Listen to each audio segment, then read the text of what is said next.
That afternoon the tide lay so still that anyone looking out over the river had the feeling they were staring at a gigantic sheet of black skin stretched taut between sky and earth, unruffled, unbreathing, reflecting nothing but a dirty leaden color cooling away with the dying light of late day, that half-yellow, half-gray glow that made everything in the little riverside hamlet look dusted with a thin coat of ash, from the moss-darkened thatched roofs to the drooping clusters of nipa palms behind the houses, from the crooked monkey bridges arched over the ditches to the overturned boats resting by the landing.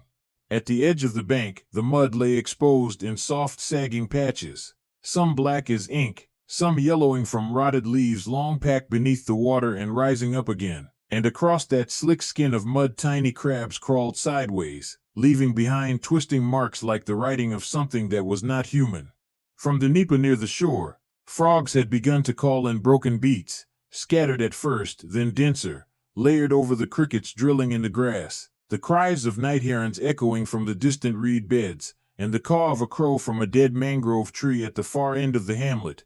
One hoarse muted sound and then silence, like an old throat forcing out half a warning and no longer having the strength to finish it.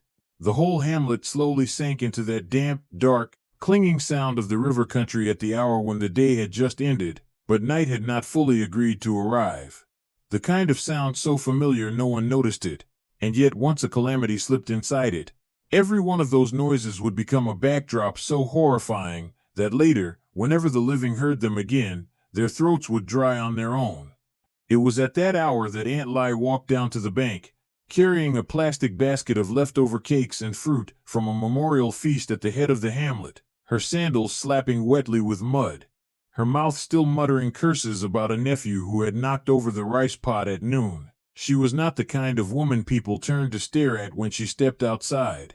She was bony, broad-shouldered, hair twisted up carelessly, eyes that always looked like they were preparing to cut sideways at somebody, and a voice sour and sharp as a dull coconut knife that still, given time, could slice through flesh. She had lived her whole life in this stretch of hamlet, so every rise of ground, every shift of the tide, every place to set a fish trap, every patch where the mud swallowed your foot harder than usual, she knew as well as the lines of her own palm.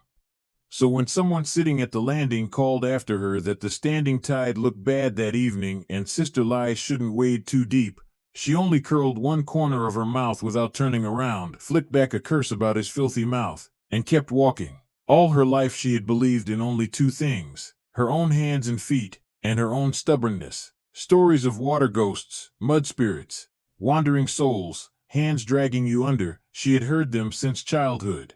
Knew all the names, all the tales, all the ways grown-ups scared children into staying away from the riverbank after dusk. But in her mind she always held to a rough and hardened attitude that a living woman as poor and worn down as she was, had not yet finished being afraid of life itself. So where would she find the spare strength to fear ghosts? The only thing was, the instant her foot sank into that first layer of mud at the water's edge, that crude hard certainty was touched first by something very small and very wrong. Not a hand, not a voice calling, not a white shadow, a smell. The smell of the mud that day was not the smell of mud on an ordinary afternoon of standing tide. It was not only the raw stink of exposed silt, snakehead fish breaking the surface, rotting roots, and dead leaves crushed beneath the bottom for too long. It carried another layer, a cold, stale heaviness like the smell inside an old jar kept tightly sealed for years and only just opened, or more precisely, like the smell of something that had stayed underwater far too long, so long that water and flesh and mud could no longer be separated from one another. The smell did not rise on the wind. It seemed to slide straight into her nose, thread down through the roof of her mouth, and into her throat, making her stop half a step as the hair on the back of her neck rose, though sweat still shone on her skin from the heat. She muttered another curse just to shake off the discomfort, set the basket down, and tipped the leftover cakes and fruit over the edge for the fish. A few cakes, a few lumps of sticky rice, some bruised fruit rolled from the basket and touched the water. They should have floated a little while before slowly soaking in, but the instant they hit the surface they gave a faint shiver, as if something below had touched back, and then sank too fast, faster than they should have. She blinked and bent lower to see more clearly, and that was when the mud beneath her feet changed its nature. Not collapsed. not simply gave way like stepping on a hollow patch. It softened with intention, shifted gently around her ankles and between her toes, as if something down there were slowly waking, feeling out the shape of her feet through mud and slime, remembering them by touch. She jerked her left leg hard. It would not come free. A cold band tightened around her calf from below, not in the shape of a human hand, but with a grip that made gooseflesh rise all over her skin. She shouted a curse, leaned back, pulled hard. At the same instant her right foot sank another half-span deeper. The plastic basket slipped from her hand.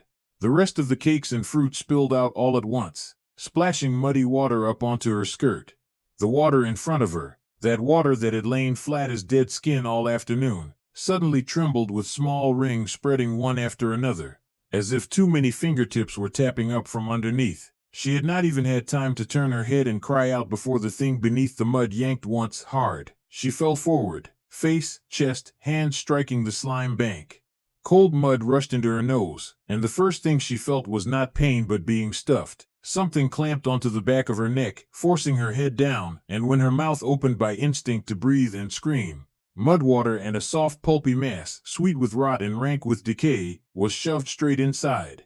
Cakes. The very cakes and fruit she had just thrown in. But they were no longer cakes in any ordinary sense. They felt as if they had already been soaked in another mouth, chewed half to paste, then pushed back into her throat. She coughed and gagged and retched while her fingers clawed uselessly at the slick mud. The frogs on the bank kept calling. The crickets kept grinding. Somewhere around the distant bend, someone's oar still struck the side of a boat with the same dull knocking rhythm. It was that merciless normality of the sounds around her that made what was happening to her body even more terrible, as if the whole world had gone on in its old rhythm while she alone had been dragged out of it and thrown down into a darker layer lying just beneath this skin of water. She thrashed. The thing below the mud tightened harder, then slid upward, not one thing but many cold slimy lengths winding at once around her calves, knees, thighs, like waterlogged roots that had learned intention. She choked and tried to lift her head, and in the half-instant while the last light of evening still stained the water's surface, she saw just beneath the murky water in front of her dim reddish points opening from far below. At first only 2, then 4, then more seeming to merge and separate within the same breath. Not the eyes of any one creature. More like many pairs of eyes pressed into the mud, all opening at once to stare at her from the bottom, each pair belonging to something different but sharing the same hunger. She never remembered afterward how she got pulled back up. People said a little boy hunting crickets on the higher bank heard gurgling from the mudflat and ran to call for help.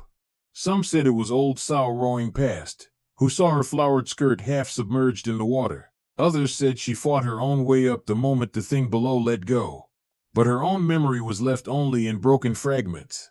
Somebody's hands grabbing her shoulders and jerking her onto dry ground, her throat burning as if full of ash, her stomach cramping violently, her face pressed into the grass while muddy water and pieces of crushed cake, mixed with slime, spilled from her mouth. The frogs sounding terribly far away, though the whole bank was roaring with them. People shouting her name, and only after a long while understanding that those voices belonged to the living. She lay on her side, hair plastered with mud across half her face, eyes stretched wide. Someone slapped her back. Someone tapped her cheek. Someone cursed from fear. Everyone's face looked warped to her. Her throat was raw and burning. When she finally got one longer breath down, the first thing she did was not cry but force herself to vomit again, as if something were still lodged inside and had not yet come out. A black slick clot splattered into the grass. Floating in it was a piece of cake bearing clear tooth marks that were not hers. She saw it and screamed.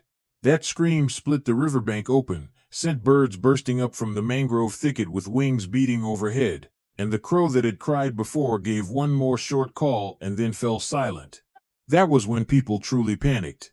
They led her home as if she had just wandered out of some other realm and been returned, but not fully returned. She shook so violently, her teeth chattered though her body burned with fever. Her husband kept demanding what she had seen, who had pulled her, whether she had snagged herself on a branch or a torn net. She meant to snap back at him the way she always did, but when she opened her mouth only hoarse broken sounds came out. That night she lay curled on the bamboo cot, stomach twisting as if her intestines were being wrung out, and every so often she would vomit up water smelling of the mud from the river bottom. A neighbor came with steaming herbs. Her brother-in-law ran off to fetch a ritual master. Outside the walls, the frogs kept roaring in the ditches as if they had no idea that something else from the river had followed a living body into this house. When the fever eased a little, she told the story in pieces. When she got to the part where the cakes had been shoved into her mouth, the women listening shuddered, and one of them seized the rosary at her throat and muttered about a water ghost. The moment that name was spoken, everyone in the house let out a small relieved breath without meaning to, though no one said anything aloud, because once a calamity can be named, people feel for a moment that they are still standing above it. A water ghost, a spirit from beneath the river, a thing with known habits, old stories, established ways to counter it. Much better than admitting that what had dragged Aunt Lai down did not fit cleanly with anything the elders had ever passed down. It was precisely because Aunt Lai survived that the little hamlet believed for a few days that the danger still lay inside something they could understand. The first few days she was treated like someone who had narrowly escaped death, weak in spirit, a person who must observe taboos. People tied red thread around her wrist, hung mulberry branches over the door, burned paper offerings, scattered salt on the steps. But only those who slept in the same house saw clearly that after that night something very small, very deep had shifted inside her. She still cursed, still barked, still frowned like before. But every so often, in the middle of a sentence, her eyes would suddenly drift toward the water jar or the wash basin by the wall and stay there a little too long. Sometimes in the middle of a meal she would stop chewing, tilt her head slightly, as if listening to something beneath the floor. Once, when a hen knocked over the bowl of water used to rinse vegetables and the spill ran over her feet, she jolted so violently her face turned white and her hand flew to her mouth by instinct as if to stop something from rising up from her throat. She said nothing, but the smell on her never left. Soaked pomelo leaves, lemongrass, wood ash, ginger liquor, everything people used to steam, wash, and cleanse a person who had crossed an unlucky threshold. None of it erased the smell of living mud beneath her skin, and it came strongest whenever the day leaned toward evening. Her husband, lying behind her at night, had to turn his face away in silence because it felt as if he were holding a woman who had only just climbed up from a mudflat that had not yet dried. She knew it herself. That knowledge did not soften her, it made her harsher. She cursed anyone who stared too long. She slammed shut the lids of water jars whenever she saw the water ripple without wind. She shouted at her child to stay far from the river. She fought with the neighbors with a kind of ferocity laced with shame.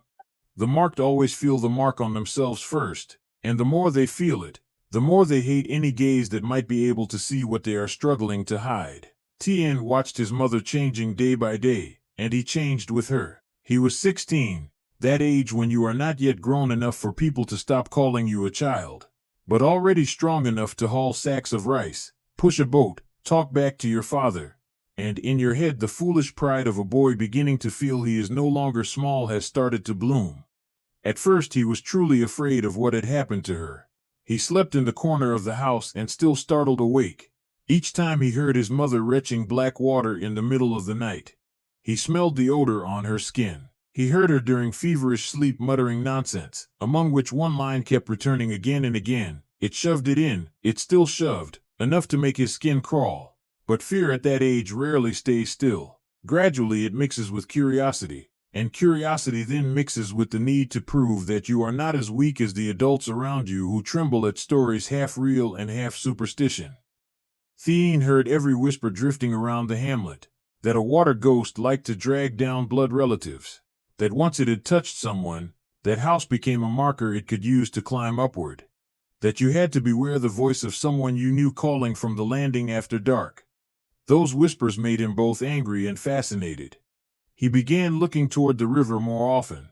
Even standing on the back veranda he would linger, eyes combing over the stretch of black water beyond the nipa, as if waiting for something to prove that the frightened adults were all drowning in needless superstition. Once he swore to a friend that one evening while standing by the mudbank, he had heard someone calling his name from under the water, but when his friend asked whose voice it was, he hesitated, because what made him go cold was not the fact that there had been a voice, but that it sounded partly like his mother, partly like himself when he was younger, and partly like many people calling at once from beneath the river. Aunt Lai recognized that her son was being drawn toward the river in the way only someone already touched by that thing could recognize. She beat him one afternoon for sneaking out to the landing near dusk. She beat him until the broom handle turned red, cursing as she struck, her words tangled, half anger, half fear, half as if she were trying to beat at the shadow hovering around her own house. Thien was furious. He did not cry, but his eyes reddened and his mouth hardened. He kicked over the bamboo chair with a crash and went out to sit on the veranda all evening. His father shouted at both of them to shut up. That night the tiny house felt sealed and airless like a jar.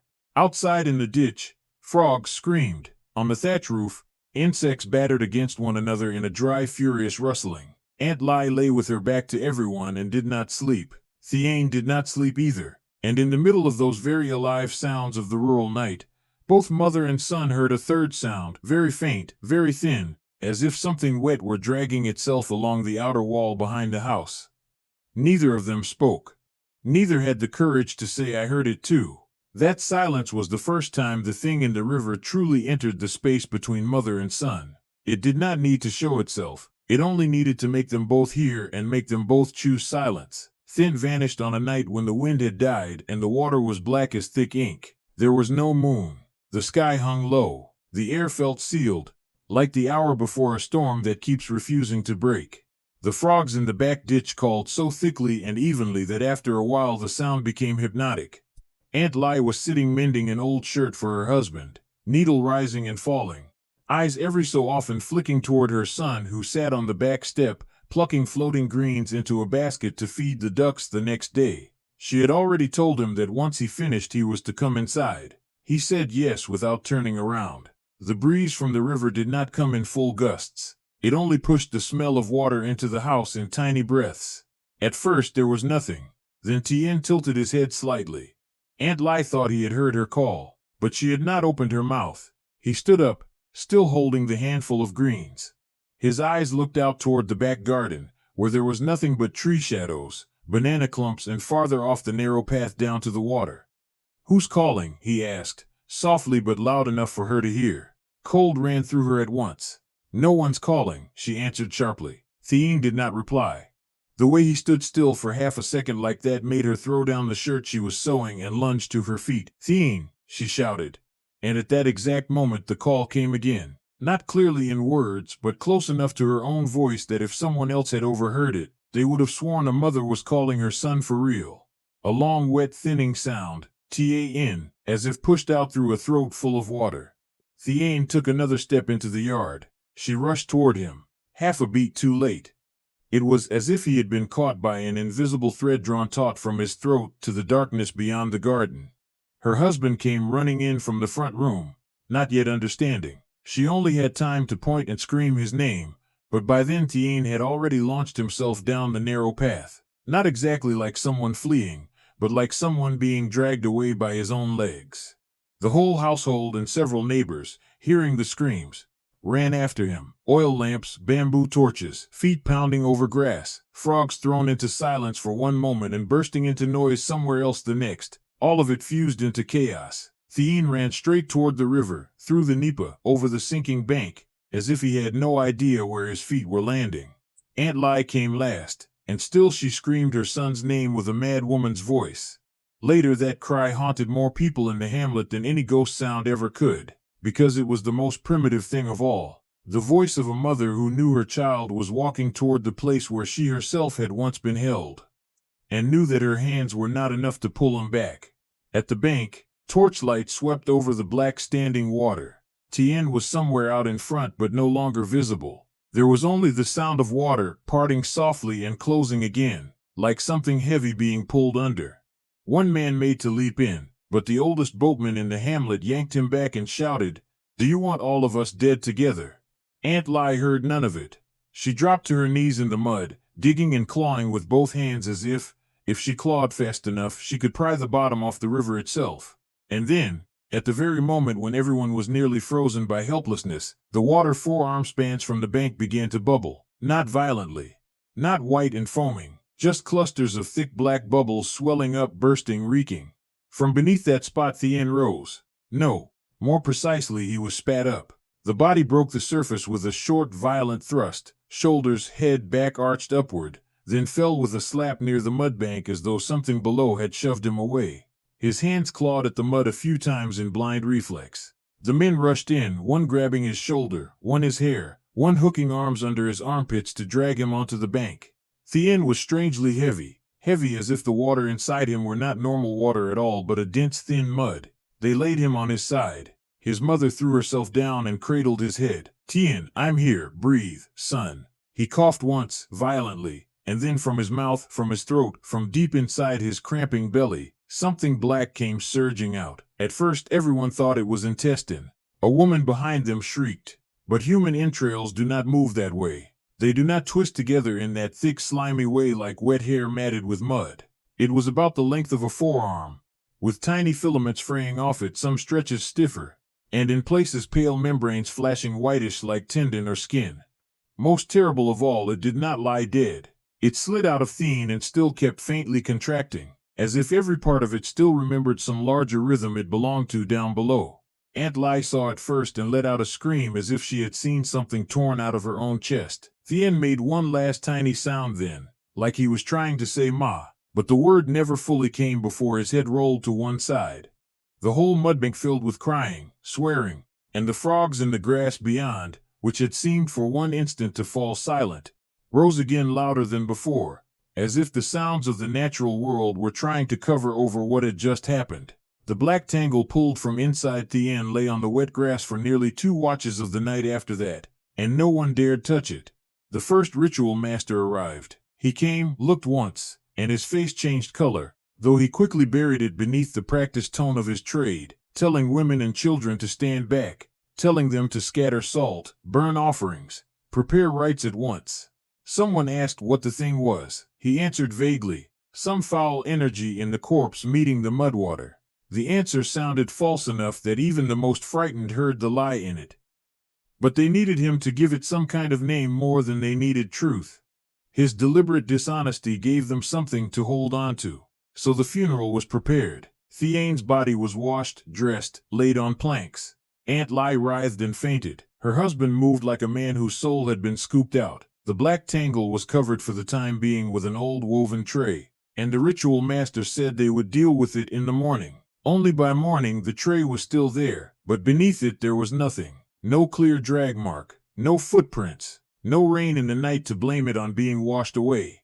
Only the earth under the tray felt a little slicker, a little ranker, as if what had been under it had slowly worked its way out along its own slime and vanished. The first person to notice was a young niece sweeping the yard. She lifted the tray and screamed until her voice cracked. The adults ran out, saw the empty space underneath, and each one felt the chill spread across the small of the back. The ritual master saw it and fell silent. That silence made people hate him more than fear him, because in that silence was acknowledgement. He knew it had not been some dead clot of corruption, and he also knew that if he spoke the truth, no one in this mourning house would dare remain under its roof. So he chose silence, said they should bury the dead first, said the more people spoke of evil things, the stronger such things grew. Those words were not entirely wrong, but they were wrong in the way they concealed the larger logic tightening around the whole household. Thien had not been killed in order to be eaten. He had been used as a vessel, an incubator for one portion of the thing beneath the river, so that portion could pass through skin and flesh and blood and bowel, and the breath of a living boy and then a dead one, carrying with it the imprint of a human body when it came back onto land. The night after Thien was buried, water began to seep from the coffin in a way no one in the hamlet had ever seen before. Not the ordinary leakage of bodily fluids in the heat, not the yellowish reek that sometimes comes from the dead. This was thicker, ranker, a cloudy gray liquid like fresh mud squeezed out through gaps in the wood. The first person to smell it was Aunt Lai, sitting dazed beside the temporary altar. She lifted her head very slowly. That smell was no longer new to her. It made her stomach clench as if turned upside down. At the foot of the coffin, a thin line of water was creeping across the floor. Creeping in the most literal sense, because it did not follow the natural slope. It dragged itself forward in a narrow slick trail, rank and deliberate, as if seeking direction. She had not yet had time to call out when the ritual master saw it too. He moved quickly, knelt, touched 2 fingers to the trail, then jerked his hand back immediately. For a moment there was something in his eyes very close to panic, but right after, he wiped his fingers on a cloth, turned away, and said stiffly that some liquid still trapped in the corpse was seeping out. Nothing unusual. Everyone in the house stood silent and looked at him. It was precisely that clumsy lie that became the truest confession of all. Aunt Lai watched him, and for the first time since Thien died, something besides grief rose inside her, something sharp, rage. Not rage first toward the ghost, but toward a living man who could look at the unspeakable and choose to let other living people sit in its midst without words. She understood that his silence did not come from cruelty but from fear. But fear like that was worse than cruelty, because it turned horror into a disease gagged at the mouth so it could keep spreading inward. From that moment, the house changed its nature. By day it was still a house in mourning. People entering and leaving quietly, incense smoke thick, crying broken and intermittent, the cooking fire gone cold, bowls and chopsticks scattered. But once evening fell, once the frogs in the ditches began their chorus and insects started tapping against the leaf walls, the people inside felt as if the house were growing damp from the inside out, the air becoming heavier and lower, the dark corners sticking together into masses. Water no longer seeped only from the coffin. It began beneath the water jar behind the kitchen, at the base of the central post, on the bamboo platform where Thien used to sleep, at the edge of the hammock, even across the face of the little mirror by the altar, so that at night it always looked as if someone had breathed across it, and only half wiped it away. Every damp patch carried the same smell: live mud, river bottom, leaves long rotted under the water. The first night people still wiped it away. The second night, once one patch was gone, another would be wet when they turned back. The third night, a child saw clearly a wet trail leading from the back door all the way to beneath the bed and vanishing there. He was too frightened to speak at first. Not until morning did he stammer it out, and the adults snapped at him to be quiet, because none of them wanted the new shape of fear, already clear in their minds, to be spoken aloud.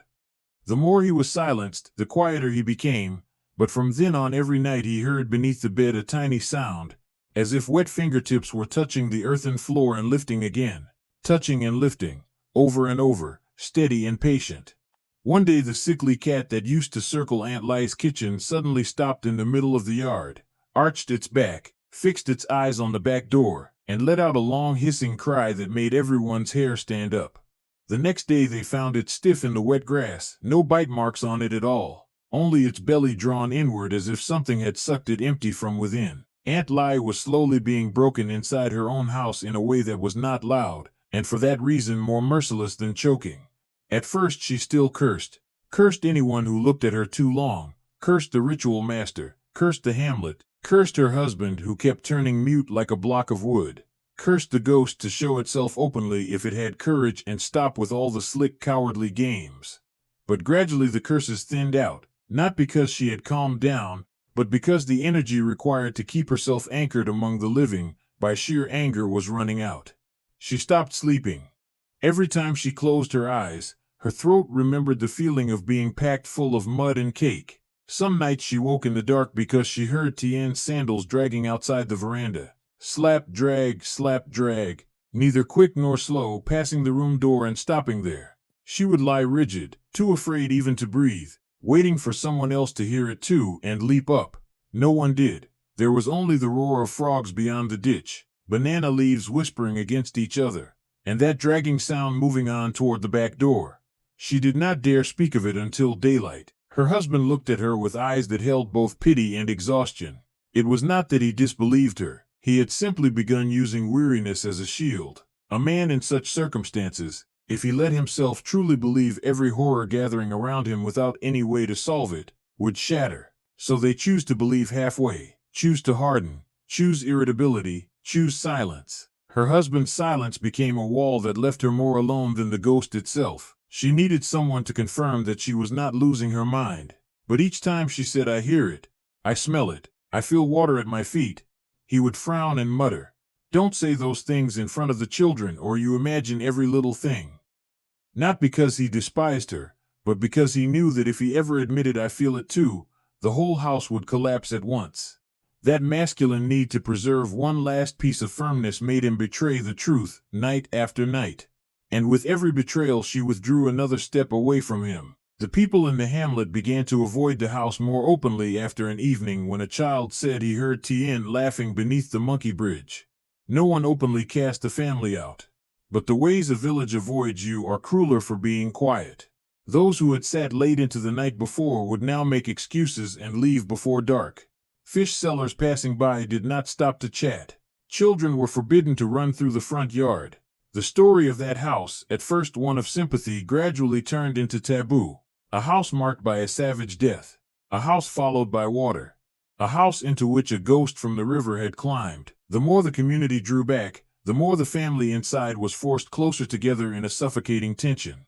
Every frustration, helplessness, grief had nowhere left to go, so it turned inward and bit at the people nearest. Sometimes Aunt Lai cursed her husband for being weak. Her husband shouted back that if she had not brought home that bad fate, their son would still be alive. The instant the words left his mouth, both of them fell dead still. He knew he had struck the deepest place. She knew he had not spoken from a calm mind, but a sentence like that, once spoken, can never be taken back. It hung between them like the smell of mud sunk beneath the skin. She did not cry right away. She only looked at him, and later he would remember that look his whole life. It was not entirely pain. It was the look of someone who had just understood that the thing outside had not merely killed their child. It was doing a quieter work too, using grief to rot each bond between the living. After that quarrel, she stopped calling his name at night. He stopped touching her shoulder when he passed. They lived in the same house of mourning, colder toward each other than toward the darkness outside the eaves. And it was precisely in that cold space that the thing from the water found its firmest anchor. The second ritual master arrived late on the fourth day after the burial, when the sky had gone leaden and the frogs in the ditch had begun their chorus earlier than usual, as if the water somewhere was changing. He was nothing like the first. No disciples, no flashy ritual trays. He did not stride in clanging bells and gongs to frighten people. He was old, thin, skin darkened by years of sun and canal wind, deep-set eyes cold and tired, walking barefoot with a dark cloth bag in one hand and a bundle of old folded talismans in the other. From the instant he stepped into the yard he stopped for 3 full beats, and instead of looking first at the altar, he turned his head toward the river behind the banana trees. There was no wind, yet the hem of his shirt moved slightly. The insects shrilling in the grass gave one thin pause and then started up again. Aunt Lai's husband went out to meet him. Relief and tension mixed together on his face. Aunt Lai sat inside and watched the old man with eyes that had been scraped nearly empty of hope. He walked in without many greetings, simply told everyone to stand where they were, and then made a slow circuit around the house. He stopped at the old water trail dried at the base of the central post, scraped up some residue with his fingernail, smelled it, and said nothing. At the back kitchen he stood staring at the water jar for a long while. Then he returned to the front room and looked at Aunt Lai for one long beat, not with prying curiosity, but in a way that made her feel as though the passage from her throat to her stomach were being read aloud by someone else.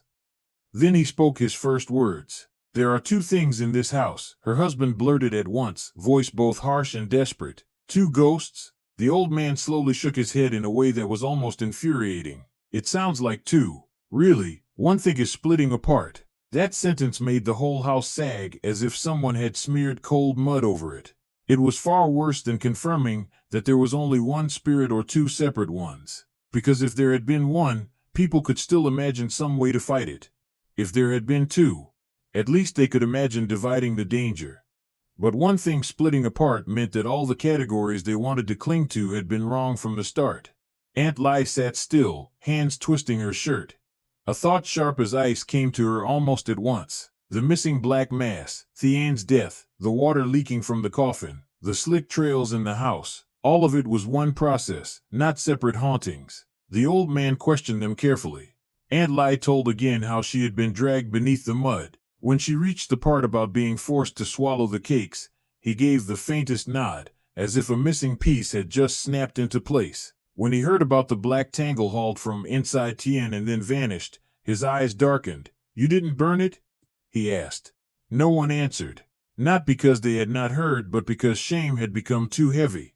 Their silence was the fullest answer possible. He exhaled through his nose and did not scold them. That lack of scolding made them feel worse. It was not killed to be eaten, he said in a low, steady voice. It used the boy's body as a trial body. The part that came out was part of it, put in, then pulled back out. It carried a human mark with it.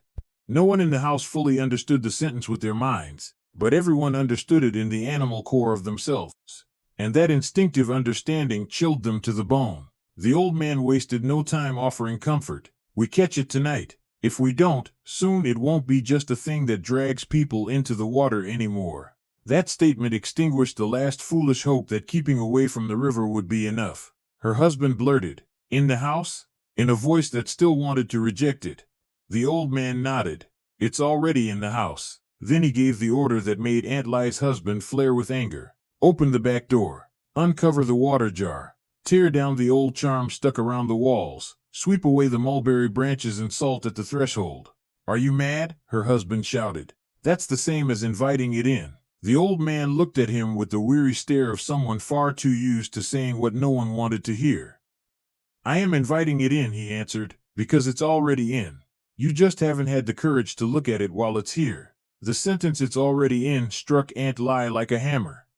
All the nights hearing the wet dragging beyond the veranda, all the times she smelled river mud in the kitchen, all the moments she felt the urge to walk out the back door and follow the trails of water, suddenly someone else had named them. She no longer had the refuge of "maybe I imagined it." The truth was both a release and a cruelty. Because from that moment on, her fear was no longer something only she could sense. It became a shared fact. But a shared fact did not make it lighter. It only meant there was no corner of the house left where anyone could keep lying to themselves. The old ritual master prepared carefully and without theatrics. From his bag he took out a basin of still warm dog's blood and set it in the middle of the room. Rice liquor was splashed around the four main posts. Old talismans, the ink on them dark and sharp, were stuck at exact places he chose, not where they looked impressive, but where the air felt heaviest. He ordered Aunt Ly to sit with her back against the center post and not step outside the ring of ash no matter what she heard. Her husband was told to stand behind and to one side holding a knife, not to throw it and not to slash wildly.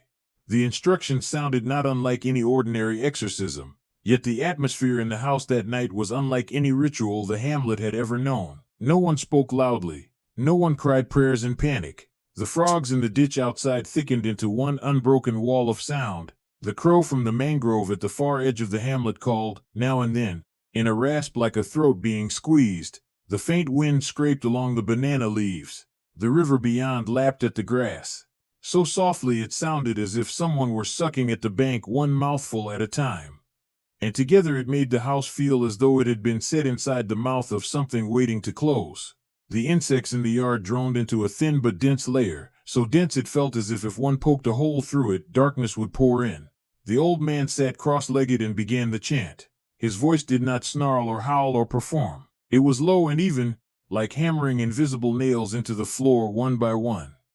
The night of luring the ghost stretched unbearably long in the waiting.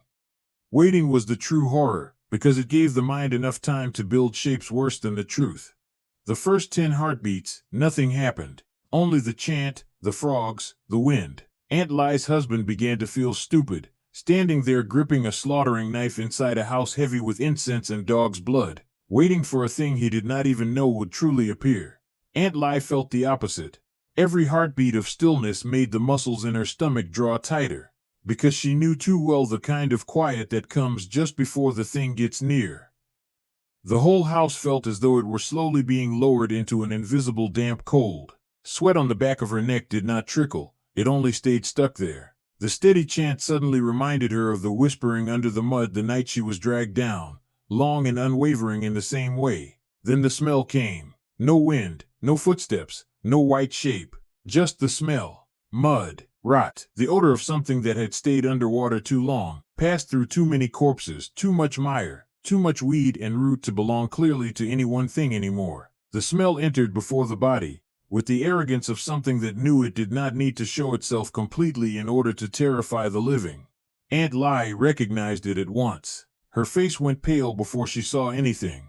The water jar behind the kitchen trembled faintly. Not because someone's steps shook the floor, but because something inside had touched the wall of the jar from the other side of the water.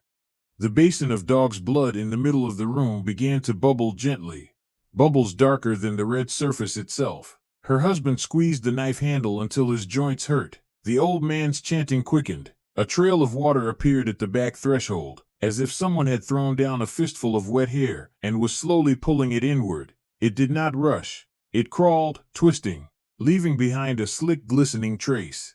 Aunt Li stared at it, her throat tightening shut. One part of her wanted to scream, "Don't come in." Another part felt that old pull, the same pull that had made her rise and walk toward the back door on other nights, stir again low in her belly.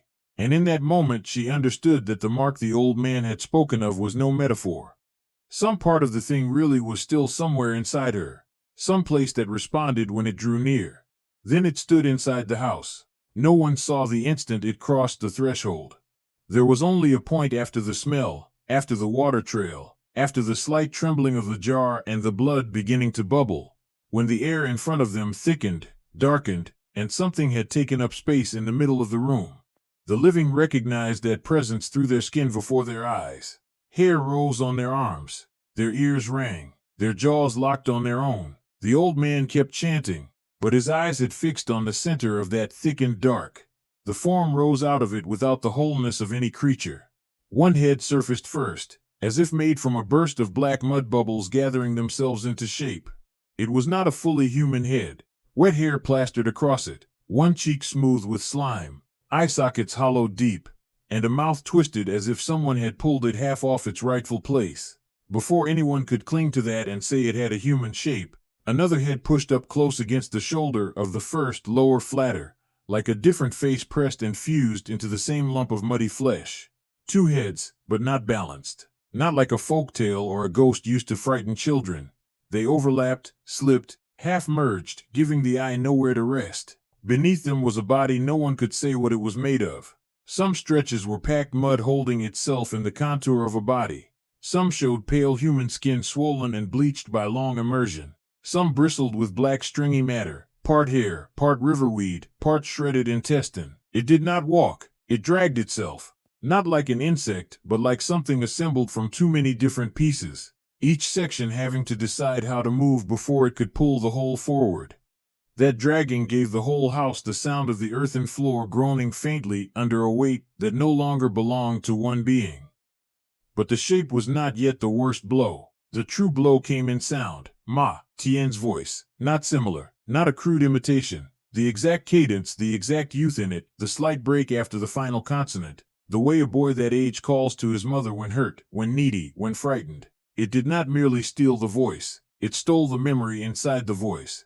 And because of that, the moment that sound emerged, everything in the house broke at once. Aunt Li did not scream first. She folded inward like someone had driven an invisible club straight through her chest. Her husband froze.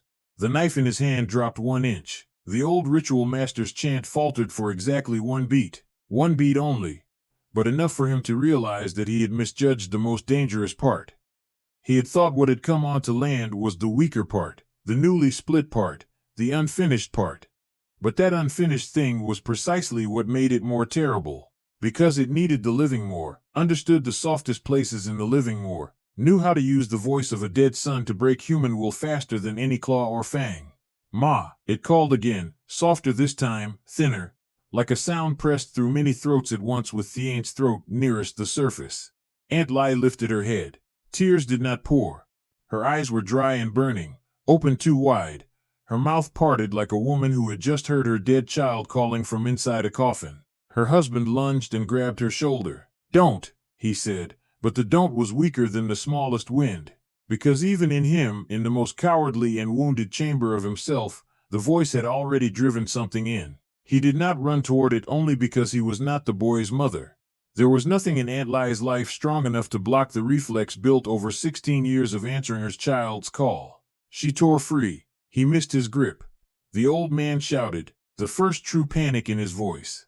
Too late. When Aunt Li rushed forward, the creature did not attack. It opened. The two heads tilted away to either side, and the formless body sank inward, spreading a slick dark hollow like a cavity waiting to receive. There was no leap, No tearing jaws, no roar, only a hideous softening, like quick mud inviting weight into itself. Aunt Lai cried out, a sound half calling for her son, and half as if someone were pulling her intestines loose. Her arm touched that dark hollow first, and in that single brief instant, under her hand she felt something with a warmth horribly familiar, closer to human skin than any of the cold mud on the outside, like the arm of a feverish child freshly lifted from water. It was that false familiarity that formed the final snare.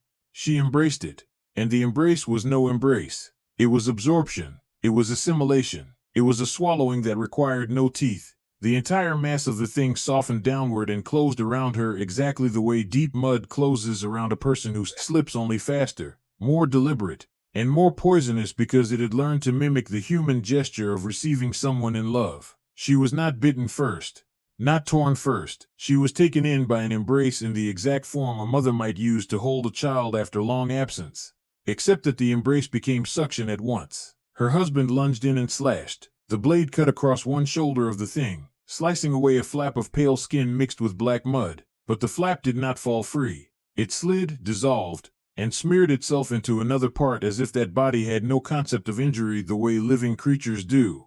Dog's blood splashed across it with a faint hiss, as though thrown onto something both cold and fever-hot at once. One of the old man's talismans struck a head, and that head crumpled inward, but from the body just beneath Aunt Lai's belly another face pushed upward, half Thien, half someone drowned too long ago.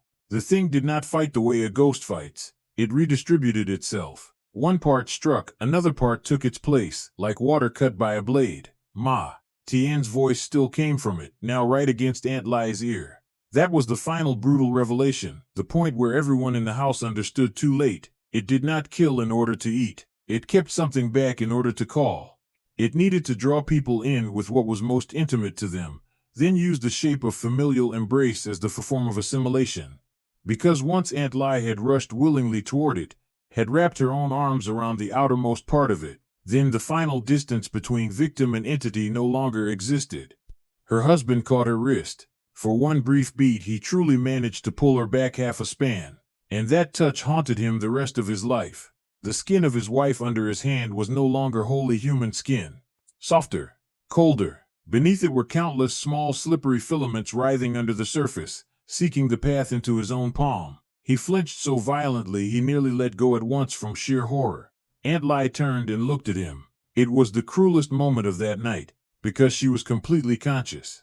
She knew where she was, knew the voice calling Ma was not her son, knew her husband did not have the strength to pull her free, and knew exactly that what had entered this house was no longer a ghost that had climbed up from the river. It was something carried back inside Tien's body, fed with the scent of this house, with a mother's breath, with the grief of this family. Her mouth moved, perhaps trying to say don't, perhaps trying to say her husband's name, but before a sound could form the outermost folds of the thing closed tighter and she was dragged fully inside. Not gone in an instant, but sinking slowly, in a sight so obscene anyone who saw it would want to tear out their own eyes. Her hair plastered into the slime, her shoulder sliding beneath someone else's pale skin. One hand still showing for a moment clenched, then slipping away. After that every ritual failed, not because the charms were false, or the chants weak, or the dog's blood useless, but because those things had been made to oppose a being that still possessed boundaries, still had a clear line between it and what it hunted. This thing was a system spreading. It carried the river outside, the human flesh inside, and the voice between. Just as a chant pinned one pulse of it, it shifted the point from which the call emerged. Dog's blood burned one patch, and that patch withdrew while another rose elsewhere. The old man kept chanting until his throat went raw, but no longer like someone who believed he could win. He chanted like someone trying only to keep the dissolution from overtaking the whole house that night. Aunt Lai's husband slashed again and again in mad desperation. The floor turned slick as grease with rank water. The oil lamp was knocked over and, mercifully, went out instead of catching the slime alight, because had it burned perhaps the whole house would have become one pit of mud and fire. The frogs in the ditch outside did not stop. On the contrary, they grew louder and louder, as if the whole wet earth around the house were crying out in accompaniment to the devouring inside. And then, just as abruptly as it had appeared, the thing withdrew. Not because it had lost, because it had taken what it wanted. It dragged behind it a thick track of slime, pulled itself out through the back door, and left the house saturated with the smell of mud so dense that the living could barely breathe without gagging.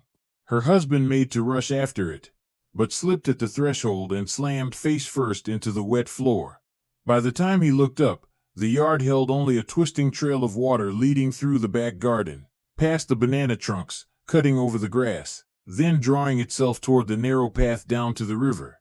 On the mangrove tree at the far edge of the yard, the crow cried once, a long, hoarse, wet sound, like the throat of someone full of river water.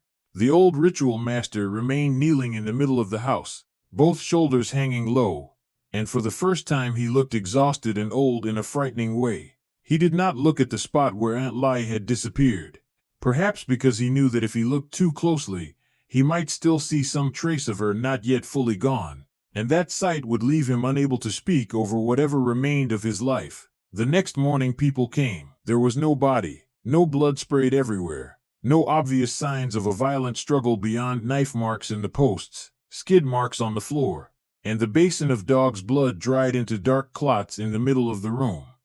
The whole house was simply drenched, from the packed earth floor to the foot of the walls, from the edge of the bed platform to the back threshold. Every surface wore a damp, rank sheen as though the entire house had been lowered into the riverbed at midnight and hauled back out before dawn.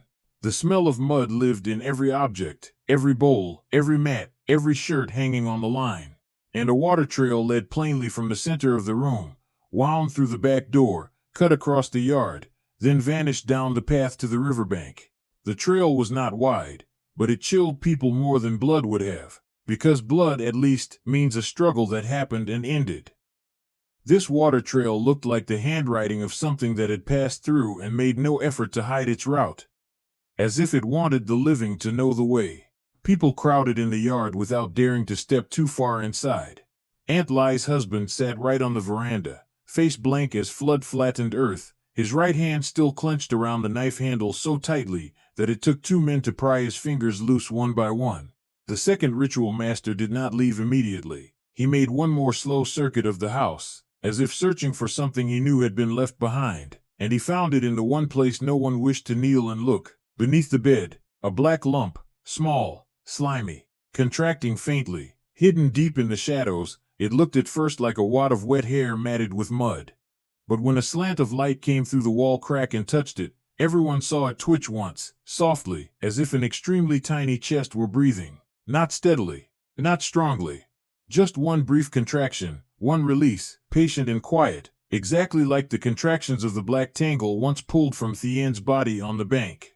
An old woman standing in the yard clapped both hands over her mouth and turned aside to vomit. A young man grabbed a stick to prod it, but the old ritual master shouted so loudly the birds burst up out of the banana leaves. "Don't touch it!" The force of that shout inside the soaked house was like a final blade chopping away the last confidence left to the living.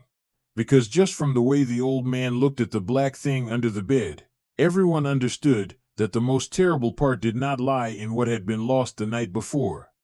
It lay in the fact that the system had already learned to leave seed behind. It still had a living part. It still had the ability to cling, to crawl, to grow, to call. No one in the hamlet ever agreed afterward on what exactly the old man did with that thing. Some said he used iron tongs to lift it into a clay jar and buried the jar in the pauper's cemetery, mouth sealed with ash from the dead. Some swore they saw him drench it in liquor and burn it, and in the fire it gave one tiny sound like a child choking on water. Others claimed he carried it away that same night and let no one see, because things like that cling harder to life the more eyes behold them. But what everyone remembered was his face after he found it. That face was no longer the face of a ritual master at work. It was the face of a man realizing that he was not confronting a ghost, but staring straight into the reproductive logic of catastrophe. And once a catastrophe has learned how to split off part of itself, plant that part in a human body, carry the imprint of a human home, and crawl away to build itself anew, then no ritual of the countryside remains clean enough, contained enough, or old enough to say where it will stop. A few weeks later, the little hamlet tried to live as before. People always do after tragedy, not because they are strong, But because a human being can only sustain a certain amount of terror before the mind is forced to shove it into a compartment and go on washing rice, weaving traps, mending nets, rocking children, rowing boats. Aunt Li's house stayed shut. Only her husband moved in and out from time to time, silent as a shadow that still happened to breathe. Children were forbidden to speak Theane's name once evening leaned toward dark. The grown-ups looked at the river less. If they had to go down to the landing, they went in pairs, talking louder than necessary to drown out the stillness of the water.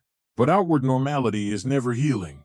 It is only a thin new skin stretched over flesh, still poisoned underneath. Anyone walking past Aunt Li's house in the red light of late day could still smell the mud, fainter now but not gone. On nights when the frogs called louder than usual, women in the hamlet barred their doors early. No one said it, but no one left the back door ajar anymore. And deep inside many minds the same question kept forming, the same one no one dared say aloud. It knows the way into a house now. The final blow came on an evening that looked ordinary. A little boy from the house at the very end of the hamlet, still young enough to wet the bed in his sleep, was sitting at dinner telling his mother some small story about school in the casual drifting voice of a child, when he suddenly lifted his head and said, "Ma, last night Tien came and asked me to go swimming." The mother, halfway through scooping rice, went still. The ladle fell into the pot with a hard clack. "What did you say?" she asked, and her voice had already gone hoarse. The boy blinked, still innocent. Tien. He was standing outside the back door. He was all wet. He said the river was fun, and there were cakes too. No one in the house managed a full breath. The mother threw down her bowl and lunged to clutch her child so tightly he winced and complained. Outside, somewhere far away, the frogs in the ditches rose into a thick, even wet chorus. The crow cried one more hoarse note and fell silent, and the man in the house slowly turned his head toward the back door, bolted shut, yet still feeling as if beyond the wood there lay a trail of water not yet dry. From that night on, no one dared look at the river anymore. No one dared speak its name, but everyone knew. It was no longer in the water. It had learned how to enter a house. And this time, the most terrible thing was not that it would drag someone under. It was that it would stand just outside the back door, use the exact voice of the dead, and knock very softly at the tenderest place in the living heart until they themselves opened the way and let it in.